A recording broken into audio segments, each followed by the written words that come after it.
What's up, guys? My hands are right here. I'm going to show you all something right here. I have a new head unit, and this is the wiring that I have to splice together. There is this right here and that right there. Those are the two connectors. This connector goes to the Miata. That connector goes to the head unit. That is right there. And I'm putting this all together, and I kind of want to show y'all what I am doing so that y'all can get a good idea of how to do this if you do it yourself. This is kind of like a how-to on wire connecting. I use these wire connectors that are right here. These wire connectors are great for quick and easy connection of wires, if that makes any sense. So I'll explain what these parts are. The red part right here is the part that adheres to the plastic or the rubber on the outside of your wires. The metal part right here actually is good for kind of bonding the wires together. It's solder basically. And then the clear part is heat shrink tubing, which kind of like keeps everything as one and keeps it waterproof as well. So I'm gonna do this. My phone's inside my shoe, so I'm trying to like really make this easy and quick to see. I took the wires and I put them together, and I with the frays are gonna go like this, and then you put the frays together like your fingers, and then you twist them all. So if you can twist them to look like that, that's what you want. So after you have that, you already have the tubing on the wire, so you could just slide it over. Okay, and make sure that the metal part that's inside there, which will be melted here in a second, is on the center of those wires.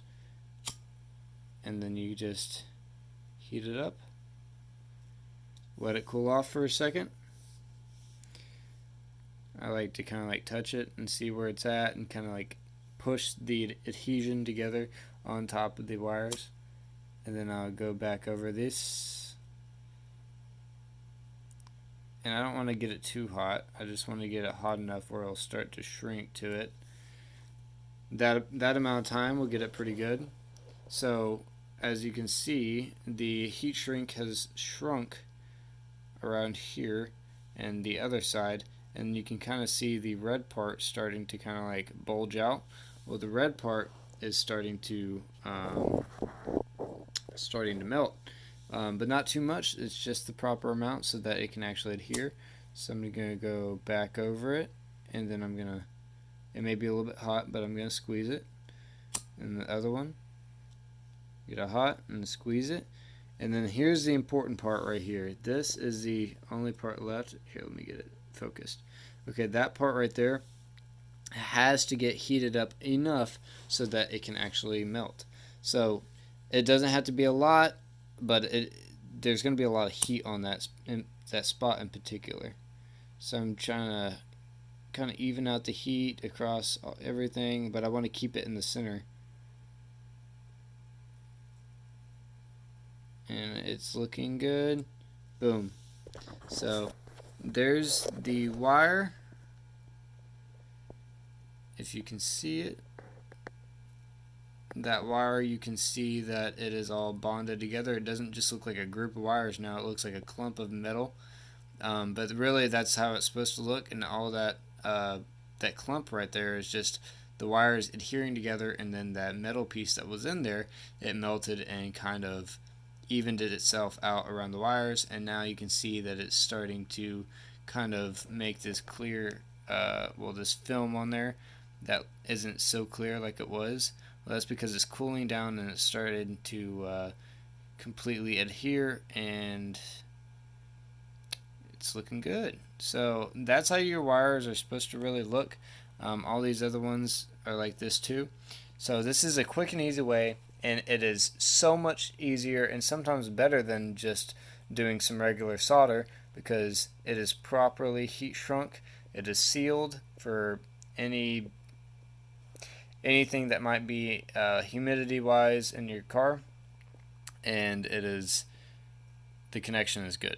So also, just a quick little reminder, if you take your manual of your head unit, and you also have your wiring diagram for this connector. You can come together and kind of make sure that all of these numbers or all these letters and pretty much words explain everything. So all these red, yellow, black, all this stuff has its description next to it telling you what each and every one of those colors do. And if they're not 100% color matched, and I checked, these are color matched, but if they're not, then you can go through your manual and it should have all the color matching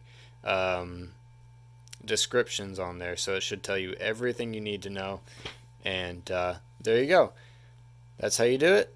And I hope that helped any of you guys out there that are just getting new to this or trying for the first time or haven't ever done it before. It's not very, don't be afraid. It's nothing too crazy. It's just you have to have the right materials and stuff like that. So if you want to, you can take this brand and use it for yourself. You can get it on Amazon, and you can also get this connector from Amazon at, let's see what brand it is. Metra, M-E-T-R-A, the installer's choice. Basically, installers around the world use Metra to take these wires and put them together, and these are very good. These are nickel wires instead of these regular just copper wires, and these copper wires actually no, this is the Metra copper wires. It's got a lot of wire around it, or like protective layer over it, and these copper wires are just as good, but I really like these nickel wires that actually come with the Atoto head unit. So anyways, these materials will go together. It will transfer electricity properly. They just look different, but this is nickel and this is copper. So nickel's better, copper's not as good, but it's cheaper. So anyways, there's a little bit of information, little secrets, tip, tricks, and all that good stuff. Don't be afraid, and you'll be good to go. So thanks guys for watching. Y'all have a nice day.